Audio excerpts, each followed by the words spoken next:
प्यारे बच्चों, मेरे YouTube चैनल पर आपका एक बार फिर स्वागत है। एक बार फिर मैं आपके लिए सामाजिक विज्ञान का ये मॉडल पेपर लेकर आपके लिए हाजिर हूँ। आप देख सकते हैं यहाँ पर कुल प्रश्नों की संख्या 18, कुल मुद्रित पृष्ठों की संख्या 11। ये छत्तीसगढ़ माध्यमिक शिक्षा मंडल की वेबसाइट पर आपको दिख जाएगा, आप वहाँ से डाउनलोड कर सकते हैं। मैं छत्तीसगढ़ माध्यमिक शिक्षा मंडल की वेबसाइट से इसे डाउनलोड करके आपको दिखा रहा हूँ। ये परीक्षा का समय 3 घंटा, पूर्णांक 75 का है और नीचे तरफ कुछ निर्देश आपको दिखेगा। चलिए इसके बारे में मैं आपको विस्तार से बता रहा हूँ। अगर आप मेरे चैनल पर नए हैं तो कृपया चैनल को सब्सक्राइब कर लीजिएगा, ताकि इस तरह का जब भी मैं वीडियो अपलोड करूँ तो आपको इसका नोटिफिकेशन तुरंत मिल सके, क्योंकि मैं समय समय पर परीक्षा से संबंधित, पाठ्यक्रम से संबंधित वीडियो अपलोड करता रहता हूँ। तो आइए शुरू करते हैं। ये देखिए, मैं आपको दिखा रहा हूँ। यहाँ पर निर्देश है सभी प्रश्न हल कीजिए, और यहाँ पर निर्देश है प्रश्न 1 क्रमांक 1 वस्तुनिष्ठ प्रश्न है। इसमें 3 खंड हैं, अ, ब और ये स। और देखिए स में रिक्त स्थानों की पूर्ति से संबंधित प्रश्न है। प्रत्येक खंड में 5 प्रश्न हैं तथा प्रत्येक प्रश्न पर 1 अंक आवंटित है। अब आगे देखिए, यहाँ पर देखिए एक खंड अ में, ये देखिए खंड अ में ये सवाल दिया गया है, 5 प्रश्न है और पाँचों में 1-1 अंक का सवाल है। उसमें आपको चयन करना है सही उत्तर पर, और आपको प्रत्येक पर 1 अंक प्राप्त होगा। ये देखिए, ये अगला है, ये दूसरा है। इसी तरह आगे जाएंगे तो यहाँ पर आपको तीसरा दिख जाएगा। इसी तरह से ये 5 सवाल हैं। फिर देखिए खंड ब यहाँ पर आपको दिखेगा, इसमें भी आपको 5 सवाल मिलेंगे और प्रत्येक प्रश्न 1-1 अंक का है। अब इसी तरह आगे देखेंगे, खंड स यहाँ पर आपको दिख जाएगा, यहाँ भी 1-1 अंक का 5 सवाल है। ये सभी प्रश्न आपको मैं दिखा रहा हूँ, इसे देखकर आप अच्छे से तैयारी कर लीजिएगा। और आगे देखिए यहाँ पर कुछ निर्देश और है। प्रश्न क्रमांक 2 से 6 तक लघुत्तरीय प्रश्न है। प्रत्येक प्रश्न पर 2 अंक आवंटित है और उसका शब्द सीमा 30 है। आपको परीक्षा लिखते समय शब्द सीमा का ध्यान रखना है। जैसे 2 अंक का सवाल है तो आपको 25 से 30 शब्दों में ही इसका आंसर देना है। अगर ज़्यादा लंबा लिखेंगे तो आप सभी प्रश्नों का हल नहीं कर पाएंगे। अब आगे देखिए, ये 2 अंक वाले हैं। यहाँ पर देखिए, यहाँ पर 1-1 करके 2 दिया गया है। उत्पादक क्षेत्र बताएं, 2 उत्पादक क्षेत्र बताना है कोयला का। और आगे देखिए, ये 7 से 10 तक अति लघुत्तरीय प्रश्न है, 3 अंक आवंटित है। इसमें शब्द सीमा 50 है, इसमें थोड़ा सा ज़्यादा लिखना है उससे, ये 50।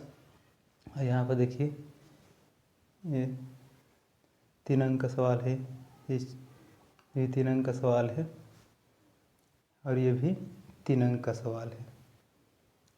ये देख सकते हैं, ये देखिए 3 अंक का सवाल है। और यहाँ पर देखिए अगला निर्देश है 11 से 14 लघुत्तरीय प्रश्न है। प्रत्येक प्रश्न में आंतरिक विकल्प है, 4 अंक आवंटित है। उत्तर की अधिकतम शब्द सीमा 75 है। इन सवालों का जवाब देने के लिए आपको 75 शब्द सीमा तय की गई है, उसके हिसाब से आपको लिखना है। और इधर देखेंगे अथवा करके दिया गया है, 2 में से किसी एक सवाल का हल करना है। और यहाँ पर देखिए निम्नलिखित वृत्त चार्ट में भारत एवं क्षेत्र की भूमि उद्योग 2011 प्रदर्शित किया गया है। इस चार्ट का अध्ययन करें और संलग्न प्रश्नों के उत्तर दें। यहाँ पर जो चार्ट दिया गया है इसको आपको पढ़ना है, और पढ़ने के पश्चात यहाँ नीचे तरफ ये कुछ सवाल दिया गया है, इसका उत्तर इसी में से आपको देना है। ये देख सकते हैं, हिंदी अंग्रेजी 2 माध्यम में दिया गया है।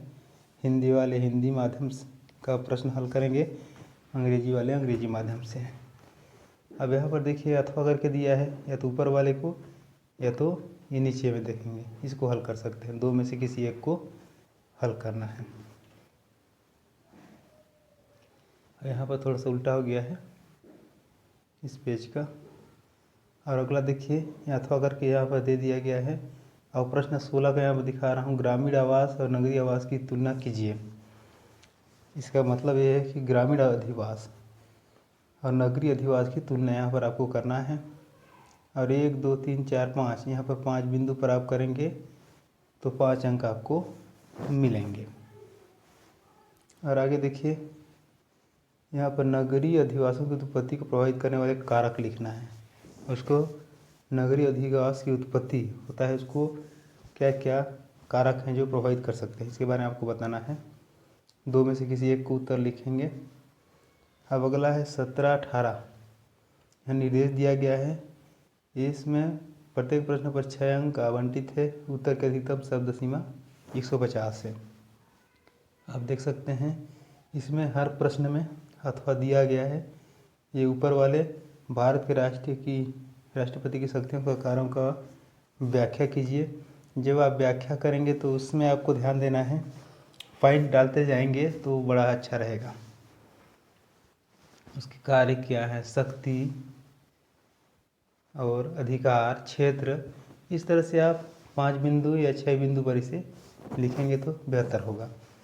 या तो फिर नीचे देखिए निर्वाचन चुनाव आयोग के 6 कार्यों को लिखकर व्याख्या कीजिए। निर्वाचन जो चुनाव से संबंधित है उसके 6 कार्यों को आपको यहाँ पर वर्णन करना है 6 बिंदु पर। और ध्यान देना है कि 150 शब्द से इसका शब्द सीमा तय की गई है। अब देखिए अगला 18वां प्रश्न है, मतदाता किन किन कारणों से मतदान प्रक्रिया में भाग नहीं लेते हैं, स्पष्ट कीजिए। तो इसका कारण आपको यहाँ पर लिखना है 6 बिंदु पर। या तो नीचे देखेंगे लोकतंत्र में संगठन बनाने का अधिकार जरूरी है, संगठन के महत्व को किन्हीं 6 बिंदुओं में स्पष्ट कीजिए।